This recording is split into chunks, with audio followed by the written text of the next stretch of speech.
The air that night had been thick with the scent of popcorn, spun sugar, and hot oil, the kind of smell that clings to your clothes and lingers long after you've gone home.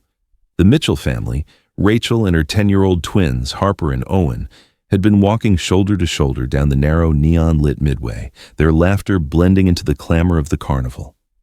They were regulars, always attending the last summer fair before school began, a tradition Rachel had kept since she herself was a child.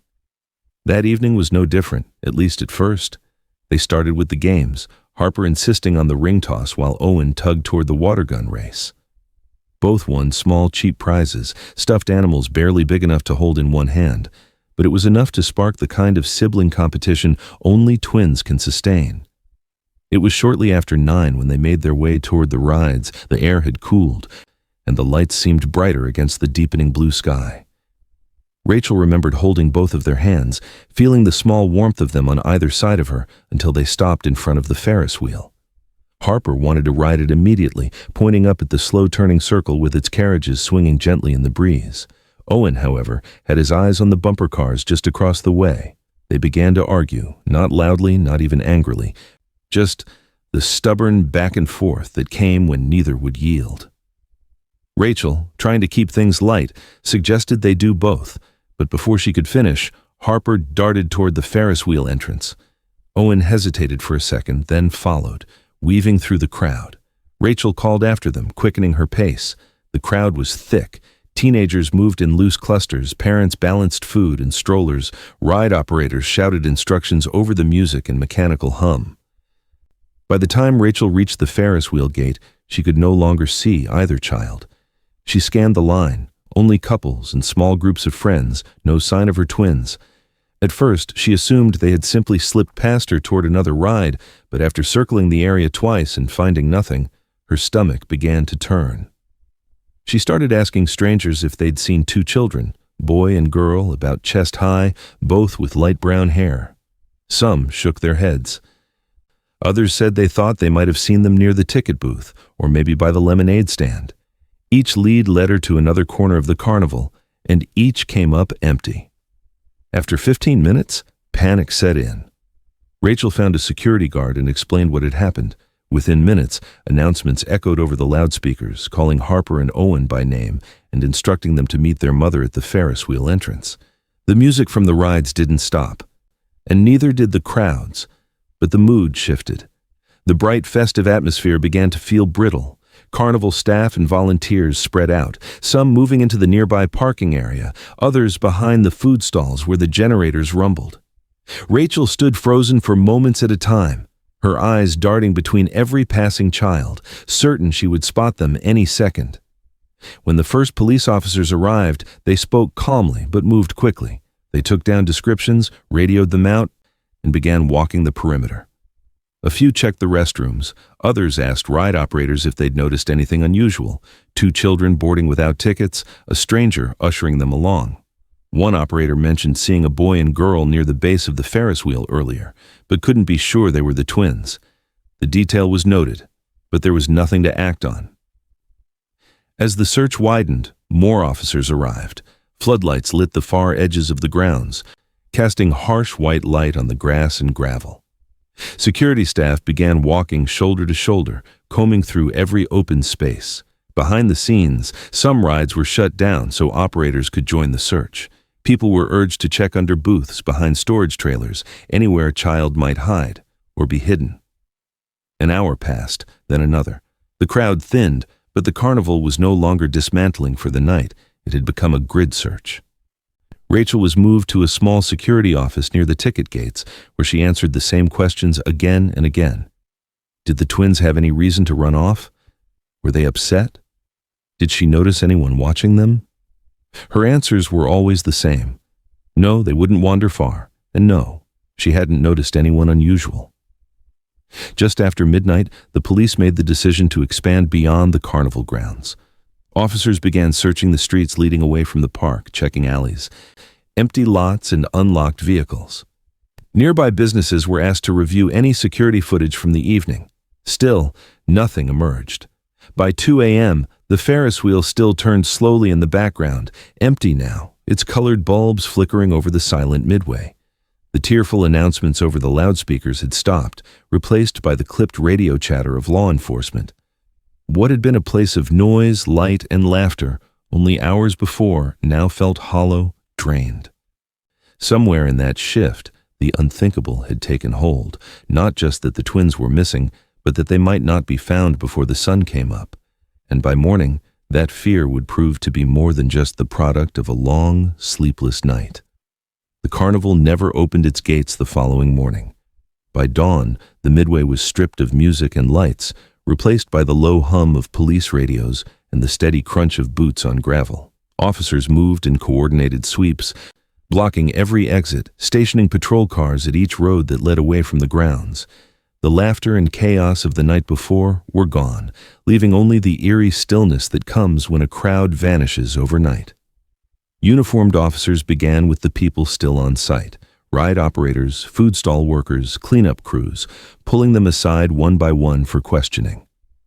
Each was asked to recount their exact movements the previous night, any unusual behavior they noticed, and whether they'd seen the twins. Most answers were vague, filtered through fatigue and the haze of working a long, noisy evening. Some insisted they remembered the twins in passing, but no one could say when they last saw them or in whose company they might have been. By mid-morning, the first search dogs were brought in. The handlers walked them slowly along the main thoroughfare before circling to the rides. At the base of the Ferris wheel, one dog alerted, nose low, tail stiff. From there, the scent trail led away from the main gates, winding through the back lot where service trucks were parked and portable generators droned.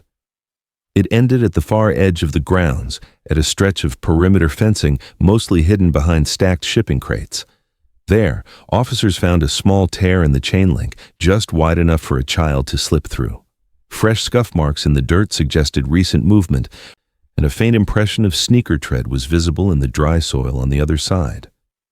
Beyond the fence lay a narrow strip of grass leading to an unlit access road, a road that curved out of sight in less than 50 yards. It was the first tangible sign that the twins might have left the carnival property, and not by choice.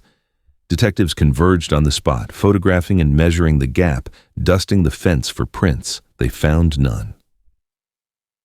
A decision was made to treat the area as a possible abduction point, and from that moment, the search shifted in tone. What had begun as a missing child response now carried the weight of a criminal investigation. The Carnival Company, facing a growing wall of police tape and suspicion, announced they would dismantle the event early. Rides were shut down and examined piece by piece. Maintenance crews opened locked compartments, checked under platforms, and swept through storage trailers. Ferris wheel carriages were inspected for hidden compartments, their seats and frames tested for traces of blood or fibers. Nothing linked to the twins was found. Meanwhile, detectives began running background checks on every carnival employee, from the ticket takers to the seasonal mechanics. Company management insisted their workers were vetted, but the checks revealed gaps. Some employees had provided only partial IDs, others were hired on short notice without verification. A few names triggered out-of-state warrants unrelated to the case, leading to quiet arrests that had nothing to do with Harper and Owen. Rachel, the twins' mother, was not allowed back into the main search area. Instead, she gave statement after statement from a folding chair set up outside the command post. By noon, her tearful appeals were airing on local stations, her voice breaking as she begged whoever had them to let them go. The footage spread quickly on social media, where strangers dissected her every word, some offering prayers, others questioning her composure. The town, small enough that everyone knew someone connected to the Mitchells, ground to a halt. Businesses closed early. Volunteers lined up to join the search. The school where Harper and Owen were set to start 5th grade that fall became a staging area for flyers and bottled water. That evening, vigils were held in the town square, candlelight flickering against handmade posters bearing the twins' smiling faces. But as the second day bled into the third, the momentum began to stall. Every lead from the fence sighting was chased down, every vehicle seen near the access road identified and cleared. The carnival grounds, now mostly dismantled, offered no new evidence. The tear in the chain link remained the only physical clue, and no one could say for certain whether it had been made that night or weeks before. By the end of the week, the fairgrounds were nothing but bare dirt and tire ruts, the scent of fried dough replaced by the smell of diesel and rain-soaked soil. The search perimeter widened to the surrounding county, but with no fresh sightings, the urgency dulled into a quieter, heavier kind of dread. The investigation would go on, detectives promised, but for the town, life would not return to normal. The image of that small tear in the fence and the shadow of what might have passed through it hung over every conversation, every quiet moment, and every restless night. In the days following the discovery of the torn fence, the case seemed to expand in all directions at once. The police tip line rang constantly, and emails poured in from across the state. Some callers claimed to have spotted Harper and Owen walking along a roadside in the next county. Others insisted they had seen the twins boarding a bus hundreds of miles away. A truck driver swore he'd passed two children matching their description on the shoulder of a rural highway just before dawn. Each report was logged, cataloged, and assigned to an investigator, but almost all of them unraveled quickly under scrutiny. Mistaken identities, vague memories, or sightings that couldn't be corroborated. Amid the flood of information, one lead stood out. A Ferris wheel operator who had worked the night of the disappearance told detectives he'd seen the twins near his ride well after their mother claimed they had vanished. His account suggested they might have doubled back, lingering at the carnival longer than anyone believed. But when investigators pressed him for specifics, what time, who they were with, his answers shifted. On one occasion, he said they were alone. On another, that an adult was nearby.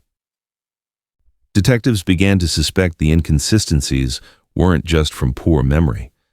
The operator was brought in for formal questioning. His timeline conflicted not only with Rachel's account, but also with statements from other staff.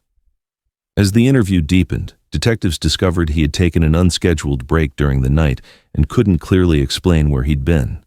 The suspicion was short-lived, however. Several co-workers eventually confirmed they'd seen him in the break area during the time in question, and security footage from a food stall backed his claim.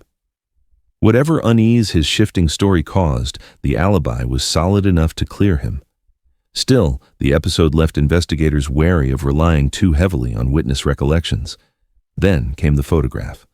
A local woman, sorting through pictures she'd taken at the carnival, noticed what she believed were Harper and Owen in the background of one shot.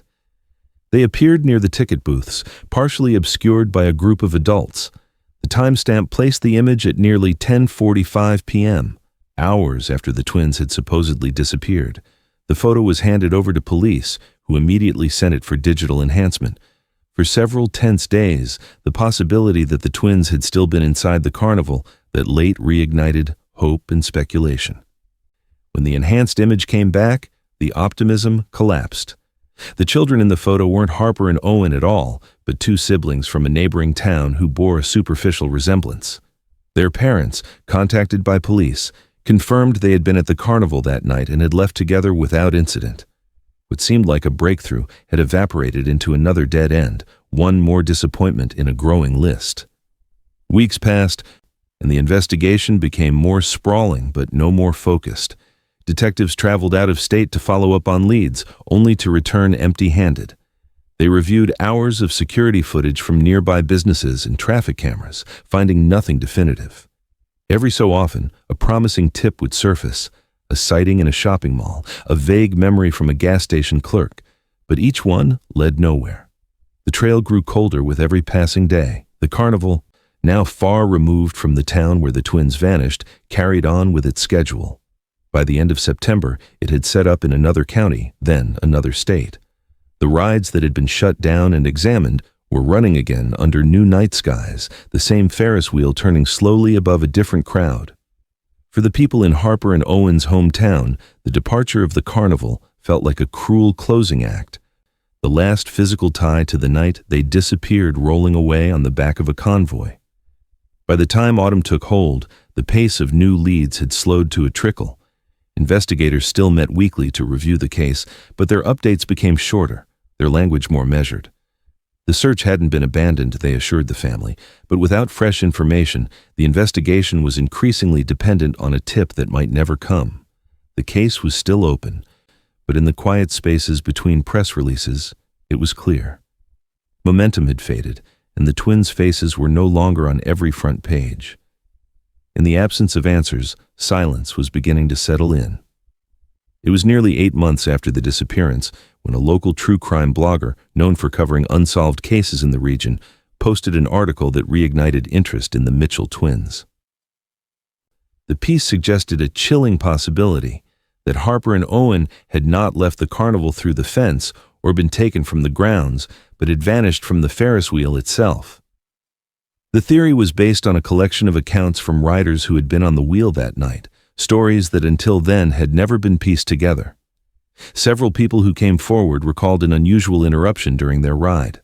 Somewhere between the top and the halfway point, the wheel had come to a slow, grinding stop. At first, no one thought much of it. Carnival rides stalled sometimes, but according to those accounts, the pause stretched on for several minutes. One family remembered dangling high above the midway, their carriage swaying gently as music from the ground kept playing. A couple on another carriage swore they saw a worker moving along the maintenance platform at the wheel's central hub, though they couldn't make out what he was doing. One of the more striking claims came from a 17-year-old who said they had been in line for the Ferris wheel when the stoppage occurred. From their vantage point near the gate, they noticed a carriage midway up the wheel that was empty when the ride began. But during the pause, they allegedly saw 2 children being helped into it by a man in a carnival uniform. The teenager remembered the man's build and that he wore a cap pulled low, but said his face was shadowed. The moment passed quickly. Within minutes, the wheel started turning again. The teen didn't think much of it until weeks later when they saw the missing children's photos on a flyer and felt certain the 2 figures they'd seen were Harper and Owen. The detail about the uniformed man troubled investigators. Ride staffing logs from that night listed every operator, ticket taker, and maintenance worker assigned to the Ferris wheel, yet no one matching the teenager's description could be accounted for. Every employee on record had been interviewed in the initial days after the disappearance, and none admitted to assisting children into a carriage mid-ride. The uniforms, police noted, were generic enough that they could be bought second-hand or borrowed without drawing attention. The blogger's article gained traction quickly, shared across local forums and social media. Commenters speculated about the possibility of a hidden compartment in one of the Ferris wheel's carriages, or an access point to a maintenance area that could have been used to conceal the twins. Amateur sleuths began dissecting photos and videos taken at the carnival that night, searching for any sign of an unusual stop or a suspicious employee. The 5-minute delay became a focal point, proof to some that something had happened high above the crowd. Pressed by the growing public interest, police revisited the Ferris wheel angle. They pulled ride logs from storage, cross-referencing them with maintenance reports from the Carnival company. The official documentation showed no record of a mechanical issue, no emergency stop, and no unusual entry in the operator's notes for that night. According to the records, the wheel had run without incident from the time it opened until it closed. Detectives also re-interviewed the original ride crew, who maintained that any stoppage would have been brief and caused only by standard loading procedures. None admitted to helping children into a carriage mid-ride. Privately, some investigators acknowledged that mechanical issues weren't always documented, especially if they were minor or resolved quickly. But without physical evidence, the story remained speculative.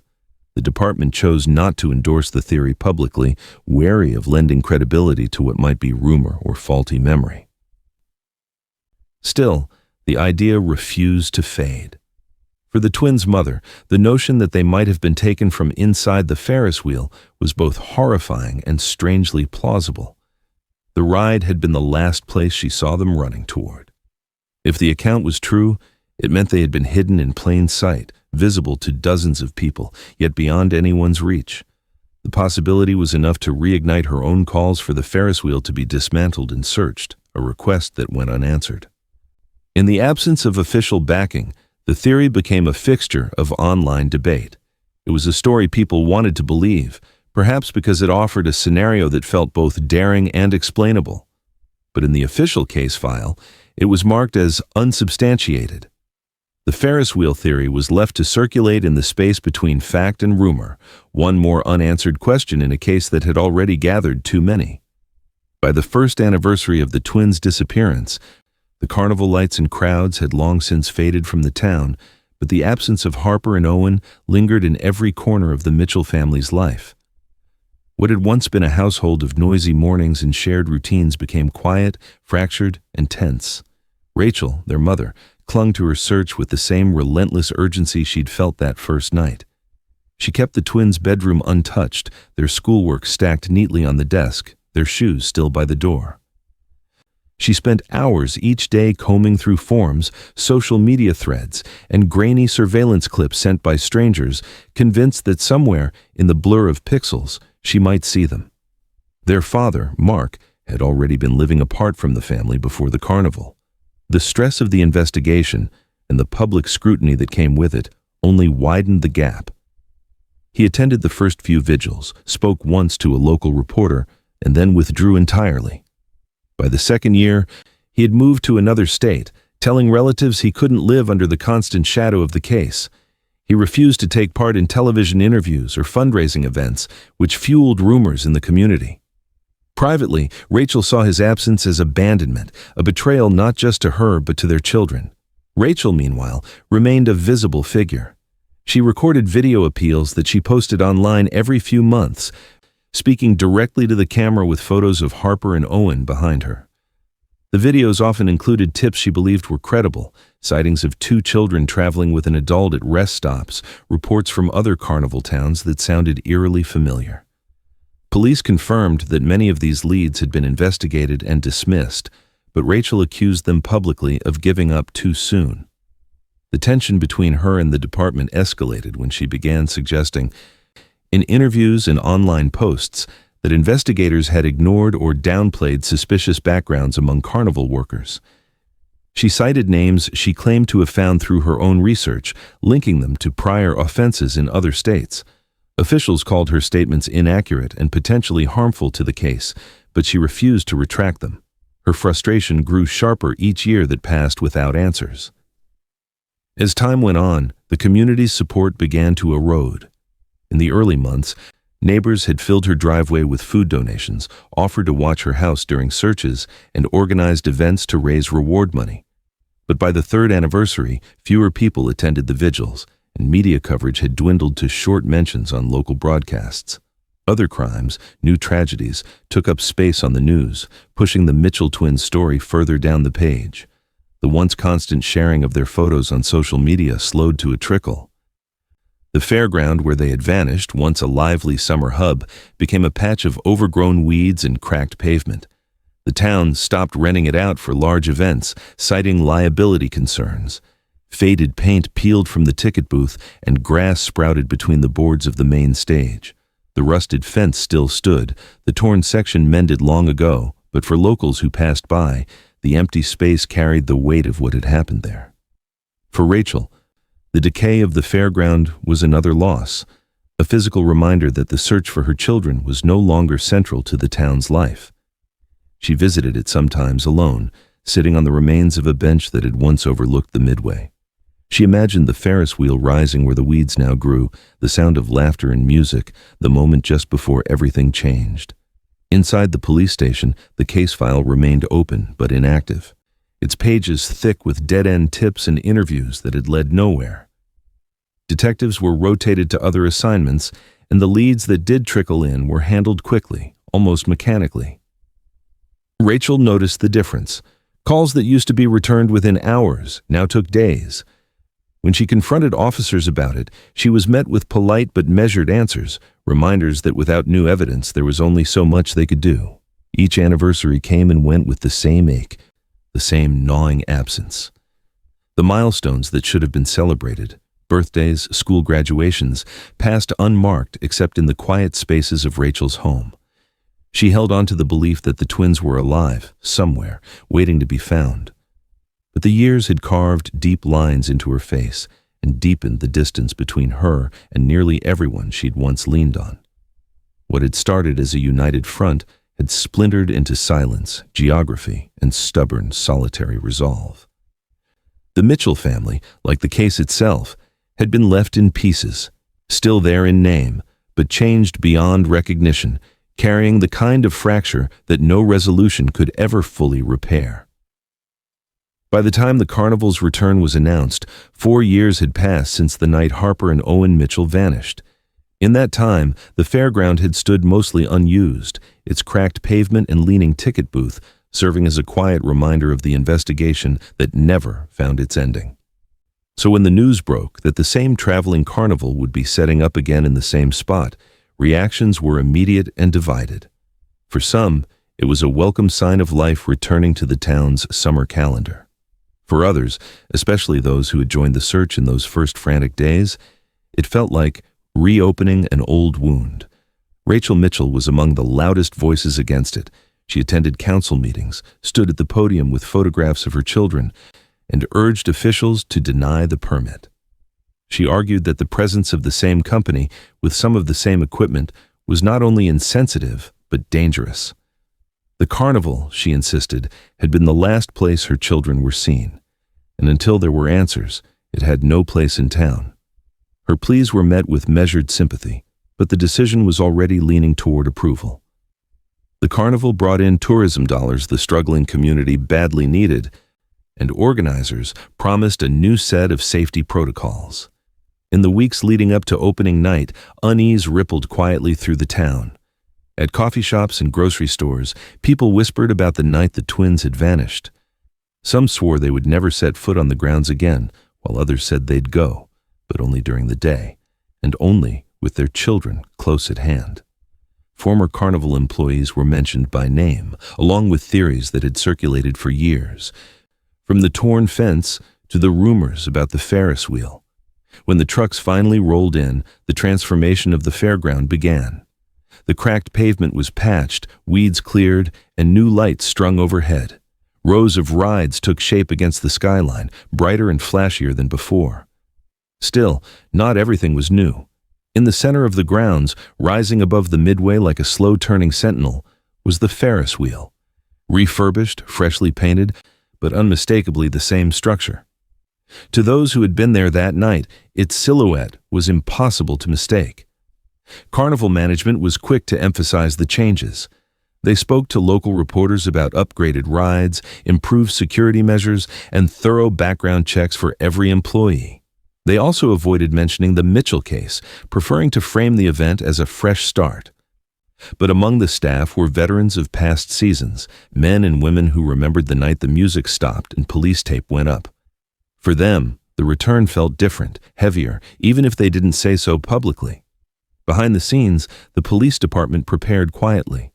Officially, they would be providing routine coverage for a large public event. Unofficially, the plan was more deliberate. Additional plainclothes officers would mingle with the crowd, their focus split between monitoring suspicious activity and watching for any sign, however unlikely, of the twins. Patrol cars were stationed discreetly at each exit road, and a small mobile command unit was parked just beyond the gates. On opening night, the air was thick with the smell of fried dough and grilled meat, the sounds of games and rides blending into a familiar chaos. The crowd was smaller than in years past, but steady. Some families came out of curiosity, others because their children had begged them. A few attended simply to prove they could. Rachel did not go. Instead, she stayed at home, scrolling through social media posts from attendees, studying photos for anything out of place. She claimed later that she had felt a knot in her chest the entire evening, as though the return of the carnival might shake something loose, either a memory or a clue. Those who did attend noted the same strange undercurrent. While the ride spun and the games rang with laughter, there were moments when people glanced toward the Ferris wheel and fell quiet. It wasn't just another ride to them. Its slow rotation seemed almost too familiar, each carriage rising and falling like a clock counting down. Beneath the bright paint and new bulbs, it was the same machine that had turned above the crowd on the night 2 children slipped from sight.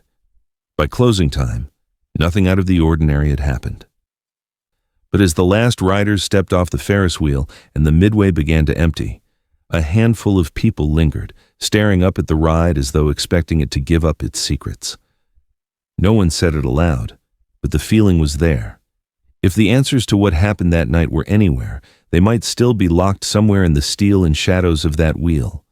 And for some, its return was not a promise of fun, but a reminder that the past wasn't finished with them yet.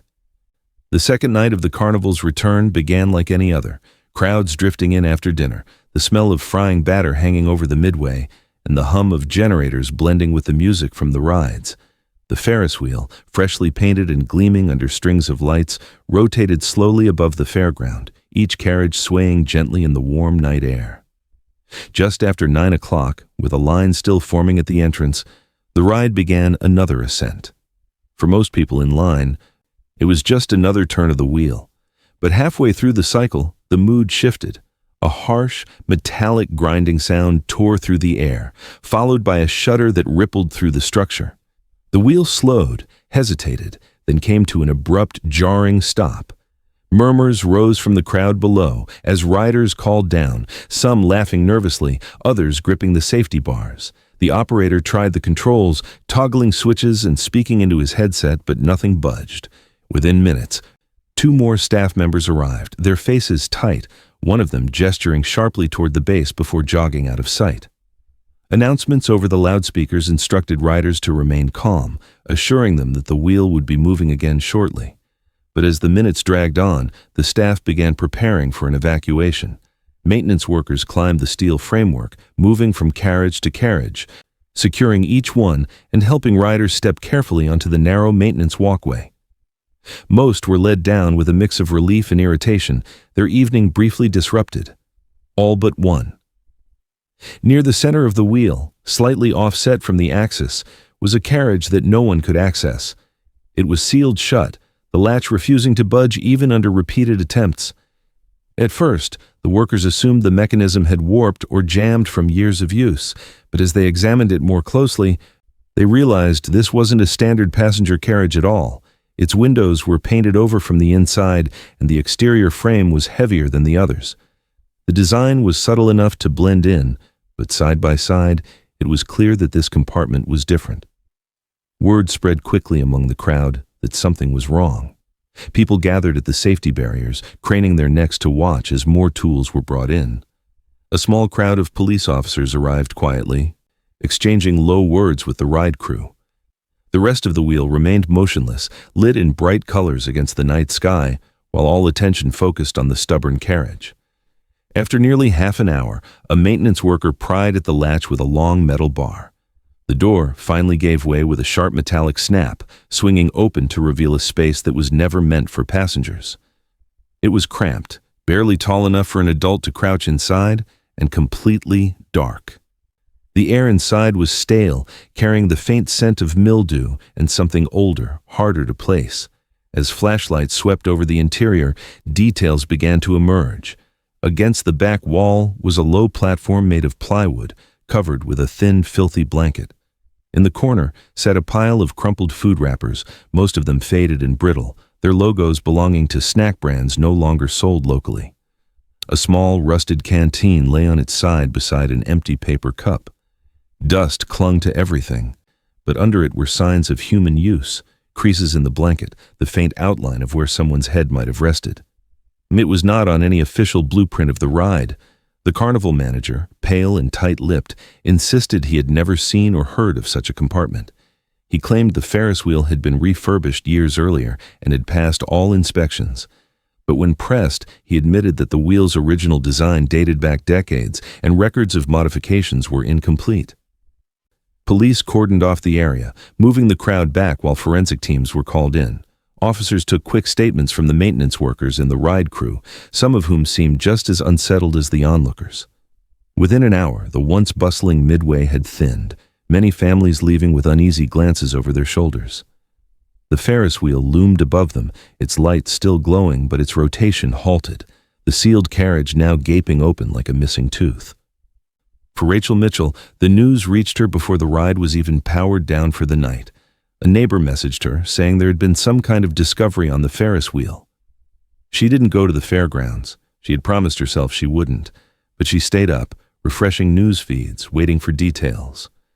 When the first blurry phone photos appeared online, showing officers leaning into the strange compartment, she felt a jolt of recognition she couldn't explain.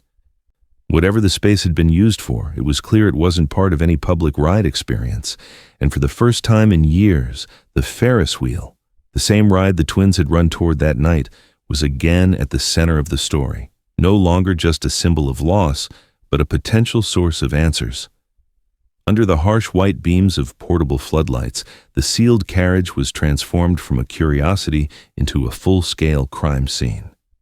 Yellow tape went up around the Ferris wheel, the Carnival midway now eerily quiet, except for the hum of generators and the low voices of officers relaying instructions. Forensic technicians in protective suits moved deliberately, documenting every inch of the cramped interior before touching anything. The stale air inside seemed to hold years of dust and damp, disturbed only by the movement of gloved hands and the occasional click of a camera shutter. They began with the plywood platform, carefully lifting the threadbare blanket that had been folded and refolded until its fibers were stiff. Swabs were taken from the fabric and the wood beneath it. A handheld scanner swept for trace evidence, hair, skin cells, anything that could tell a story. The blanket yielded fragments of hair, some too degraded for immediate identification. The wooden floor gave up faint stains, long dried and impossible to identify without lab analysis. The food wrappers were collected one by one, each placed in its own evidence bag. Many were brittle, their colors faded to near monochrome. Some bore expiration dates from years ago, others were too worn to read. Alongside them was the rusted canteen and a paper cup, its rim marked with what appeared to be the faint trace of a bite. In the smallest corner of the compartment, wedged between the wall and the floor, an evidence tech found something that halted the work for a moment, a thin plastic wristband creased and dulled with age, but still bearing the faded logo of the Carnival and the year 2019 printed along its surface. It was the same year Harper and Owen had vanished. When the preliminary lab results came back days later, they caused an immediate stir inside the task force. Multiple DNA contributors were present on the blanket, the cup, and the plywood floor. Most were too degraded for complete profiles, but two partial matches aligned with the genetic profiles of the twins, drawn from personal items collected during the original investigation. The statistical likelihood of coincidence was vanishingly small. Whatever the space had been used for, the evidence suggested that Harper and Owen had been inside it at some point. The finding ignited a tense debate among investigators. Some believed the compartment could have been where the twins were hidden on the night they disappeared, its location inside the Ferris wheel allowing them to be concealed in plain sight while the search raged below. The ride's movement, the noise of the crowd, and the sealed door would have masked any sound from inside, but others pushed back. If the children had been in the carriage, how had they been removed without anyone noticing? The Carnival grounds had been crawling with law enforcement within minutes of their reported disappearance. Theories circulated about an inside job, about access through maintenance platforms after the search perimeter was established, or even the possibility that the compartment had been opened under the cover of ride maintenance in the days following. The wristband complicated things further. Forensic analysis showed no fingerprints, but the wear and grime embedded in its creases suggested it had been handled extensively before being lost. Whether it had belonged to one of the twins or had simply been discarded there by someone else that year remained unanswered. Still, for Rachel Mitchell, the discovery was as close to confirmation as she had ever received that her children had been on the Ferris wheel that night. In the following days, the Carnival grounds became a magnet for onlookers, news crews, and amateur sleuths. The compartment, now photographed from every angle, was discussed endlessly online. Theories ranged from it being a makeshift sleeping space for transient workers to a deliberate hiding spot designed for smuggling people or items without detection. Former Carnival employees were tracked down and questioned again, some denying any knowledge of the compartment, others admitting they had heard rumors of maintenance bays hidden in older rides. Despite the renewed attention, the evidence was maddeningly incomplete. The DNA could not confirm when the twins had been in the compartment, nor could it prove they had been alive at the time. The food wrappers and canteen hinted at prolonged occupancy, but whether by children, adults, or multiple people over time was unclear. For Rachel, every new detail deepened both hope and torment. The partial DNA match meant she had not imagined the possibility all these years, that her children had been there, within reach of so many people, and yet still lost. But without knowing what happened after, the discovery was another cruel cliffhanger in a story that had already stretched into years of unanswered questions. When the Ferris wheel was finally dismantled for transport to an evidence facility, the sealed carriage, now a glaring hollow in its frame, hung in the air for a moment before being lowered to the ground. The crowd that had gathered to watch fell silent, their faces lit by the floodlights, as though witnessing the removal of something that was never meant to be seen. Whatever secrets the hidden compartment held had been pried into the open, but the truth about what happened inside remained locked away, just beyond reach. The discovery of the hidden carriage prompted investigators to dig deeper into the Carnival's history, focusing not only on its equipment, but also on the people who had access to it. Requests went out for every employment roster, contractor agreement, and maintenance log the company had from the year Harper and Owen vanished. Much of the paperwork was disorganized, handwritten notes, mismatched names, and incomplete records, but one entry stood out. Listed for just 1 week in August 2019, the week the Carnival had been in the Twins town, was the name David Holt. He was marked as a ride technician, a position responsible for mechanical upkeep, emergency repairs, and inspections. There were no prior employment records for him with the company, and no entries showing where he had gone afterward. At first, it appeared to be just another short-term seasonal hire, common in the transient world of traveling fairs. But when investigators tried to locate him, the trail ended almost immediately. The social security number he had provided was invalid. The address on his application was a vacant lot in another state. It didn't take long to determine that David Holt was an alias. Through cross-referencing fingerprints from old maintenance logs and employment forms, many signed in pen that left pressure indentations, investigators uncovered his real name, Stephen Granger. Granger had worked under various identities for small carnivals, county fairs, and traveling amusement companies for more than a decade, never staying in one place longer than a season. More chilling was what surfaced when they ran his name through national databases. Granger was a person of interest in an unsolved 2012 case in another state involving the disappearance of a 6-year-old boy from a community fair. The boy had last been seen near a ride Granger was assigned to maintain. At the time, there had been insufficient evidence to charge him, and he had left the area before police could question him extensively.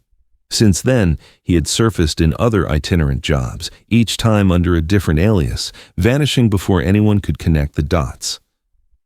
The revelation sent a ripple of urgency through the investigation. If Granger had been present at the Carnival the week Harper and Owen disappeared and had access to the Ferris wheel and its concealed compartment, the possibility that he was involved was no longer theoretical. Federal agencies were brought in, and a nationwide alert was issued. Old employment records from other carnivals were reviewed. Former co-workers were tracked down and interviewed. Several remembered him as quiet, solitary, and always working odd hours. One recalled him spending time on rides that weren't scheduled for repairs, checking things without being asked. Rachel Mitchell latched onto the discovery immediately. To her, it was the missing link she had feared all along, a man with a history of being near vanished children, present at the exact time and place her twins disappeared, and with direct access to the one place their DNA had now been found. In interviews, she voiced her belief that Granger had hidden Harper and Owen in the carriage that night, keeping them concealed during the search, and later removed them when attention shifted. She believed they had been moved elsewhere, perhaps to another Carnival location or a remote site, before investigators had the chance to find them. Police, however, were more cautious. While they acknowledged the connection between Granger's presence and the time frame of the twins' disappearance, they stopped short of publicly naming him a suspect. Without eyewitness accounts placing him with Harper and Owen or physical evidence linking him directly to the hidden compartment in 2019, they could only confirm that he was a person of interest. The search for Granger widened. Leads came in from across the country, sightings at rural gas stations, reports of a man fitting his description working construction in small towns, even claims from other Carnival workers who believed they had seen him under yet another name, Each lead was chased, but none resulted in his capture. It became clear that Granger was skilled at disappearing, moving through seasonal labor markets where cash payment and minimal background checks allowed him to blend in. Months passed without progress, and the trail began to cool. For Rachel, the lack of an arrest felt like a second loss, proof that even when a name and a face emerged from the shadows, justice could still slip away. She kept Granger's photo pinned to her wall alongside the pictures of Harper and Owen, a constant reminder of the man she believed had taken them and the unanswered question of where they might be now. For investigators, the discovery of Stephen Granger's connection to both the Carnival and another unsolved abduction deepened the sense that they were chasing someone who had been operating in the margins for years. Yet without finding him, the case remained suspended in the same agonizing space it had occupied since that August night, full of possibilities, rich with suspicion, but starved for proof. The dismantling of the Ferris wheel began in the early morning, long before the sun crept over the horizon. The midway was silent except for the mechanical groan of impact wrenches and the clank of steel as crews worked under the watchful eyes of investigators. Every bolt, every beam, every carriage, including the hidden compartment, was tagged and photographed before being loaded onto flatbed trucks bound for an evidence storage facility. For weeks, the wheel had loomed motionless over the fairground, a monument to unanswered questions. By the end of that day, its silhouette was gone, leaving only an empty patch of dirt and a faint impression in the earth where it had stood for decades. Despite the magnitude of the discovery, no new breakthroughs followed. Forensic teams combed over the Ferris wheel's components in a secure facility, swabbing for DNA, dusting for prints, and scanning for trace evidence hidden in seams or welds. The partial DNA matches to Harper and Owen had already been confirmed, but they were all that could be pulled from the deteriorated material. There were no fingerprints, no usable fibers, and no items that could lead investigators to where the twins had gone after leaving that compartment, if they had left alive at all. The Carnival Company, already under heavy public scrutiny, saw attendance plummet at its other events. Protests followed them from town to town, fueled by the publicity surrounding the case. Within months, bookings were canceled, contracts dissolved. The company folded quietly.